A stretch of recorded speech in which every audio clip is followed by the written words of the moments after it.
Bonjour Jean-Pascal Assailly. Bonjour. Vous êtes psychologue et expert auprès du Conseil national de la sécurité routière. Et avec vous, j'aimerais qu'on revienne sur bien notre rapport à ce permis de conduire, un longtemps sésame obligatoire presque vers la vie d'adulte, tremplin vers l'emploi, symbole aussi de liberté. Mais ça, on a l'impression que c'était un peu avant.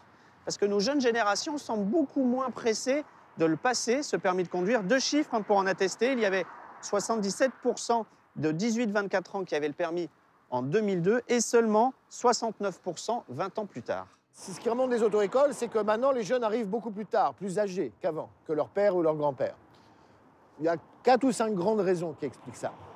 Le premier, c'est l'exode rural, tout simplement. Même si vous êtes né à la campagne, tôt ou tard, pour le lycée, pour le boulot, pour la fac, vous allez devenir un jeune urbain. Le deuxième facteur, c'est un peu ce qu'on pourrait appeler l'imaginaire de la voiture. Si vous êtes en transport en commun, en trottinette, à 22 ans, vous pouvez très bien vous sentir adulte.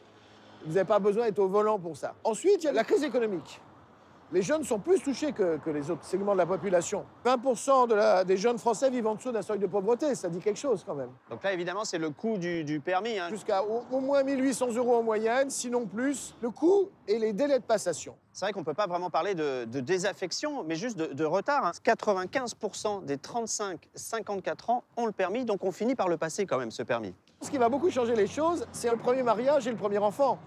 Au bout d'un moment, évidemment, ne serait-ce que le week-end pour pouvoir partir un petit peu en vacances, la voiture va redevenir utile et donc même les jeunes urbains vont finir par le passer, mais simplement ils le passent 5 ou 7 ans plus tard que leur père. Il y a une vraie disparité cependant entre ceux qui habitent en ville et ceux qui habitent à la campagne. 77% des 18-24 ans qui habitent en milieu rural ont le permis et ce chiffre tombe à 65% dans les villes de moins de 100 000 habitants et carrément à 50% à Paris. Là, la césure, elle est très nette. C'est le premier facteur, de toute façon, on est bien d'accord, les questions rurales-urbains. Mais il y a quand même un paradoxe, c'est que ces jeunes qui sont de moins en moins nombreux ou moins pressés à passer le permis sont de plus en plus nombreux dans des voitures sans permis. Donc ils continuent de rouler dans des voitures malgré tout. C'est le rapport à la voiture qui a changé et c'est peut-être ça aussi lié à l'évolution de la masculinité, si vous voulez. Par rapport à la passion un peu presque libidinale qu'avaient leurs grands-pères, etc., sur les Ferrari, sur les BMW, c'est plus le même rapport passionnel à la voiture. On va dire que plus les jeunes hommes français adopteront un rapport féminin à la voiture,